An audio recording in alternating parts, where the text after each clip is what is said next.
ఈరోజు దేశవ్యాప్తంగా మరి కార్మికులు, కర్షకులు, వ్యవసాయ కార్మికులు అందరూ కూడా పెద్ద ఎత్తున నిరసన కార్యక్రమాలు నిర్వహిస్తూ ఉన్నారు.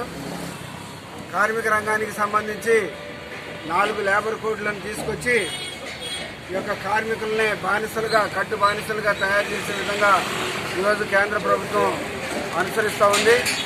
అదేవిధంగా రైతులు పండించిన పంటకి గిట్టుబాటు ధర లేకుండా వాళ్ళు నష్టపోయి ఈరోజు రోడ్లు పాలయ్యేటటువంటి పరిస్థితి వచ్చింది. ఆ విధంగా ఏంటంటే దేశంలో ఉన్నటువంటి కార్మిక రంగం కానీ, కర్షకులు కానీ, వ్యవసాయ కార్మికులు అందరూ కూడా ఈ రోజున అనేక ఇబ్బందులు పాలవుతున్నటువంటి పరిస్థితి ఉంది. కాబట్టి మొన్న వచ్చినటువంటి బడ్జెట్లో కూడా ఈ యొక్క కార్మిక రంగానికి కానీ, అదేవిధంగా ఉపాధి కల్పనకు కానీ, మరి వీళ్ళ యొక్క వేతనాల పెంపుదలకి, వాళ్ళ యొక్క సంక్షేమానికి ఏ రకమైనటువంటి పద్ధతుల్లో కూడా బడ్జెట్ కేటాయింపు లేదు. కావున ఈ రకమైన పద్ధతుల్లో ఈ యొక్క కేంద్ర ప్రభుత్వం అనుసరిస్తున్నటువంటి కార్మిక ప్రజా వ్యతిరేక విధానాలని ఖండిస్తూ, వ్యతిరేకిస్తూ ఈరోజు దేశవ్యాప్తంగా నిరసన కార్యక్రమం చేయడం జరుగుతూ ఉంది.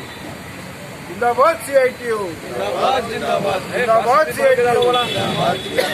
కట్ చేసి మళ్ళీ పెట్టి ఈ రకంగా కేంద్ర ప్రభుత్వం ఏదైతే ప్రజా వ్యతిరేక విధానాలు అనుసరిస్తూ ఉందో ఈ ప్రజా వ్యతిరేక విధానాలని గుర్తుకొట్టాలని చెప్పేసి దేశవ్యాప్తంగా ఈ యొక్క కార్మిక కర్షక ఆందోళన నిరసన కార్యక్రమాలు జరుగుతూ ఉన్నాయి.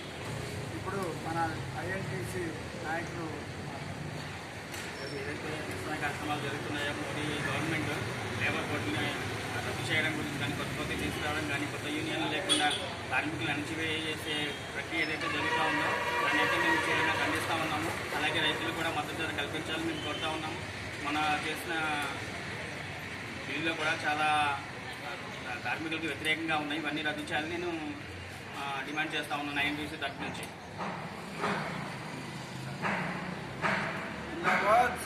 వర్ధిల్లాలి కార్మికుల ఐక్యత.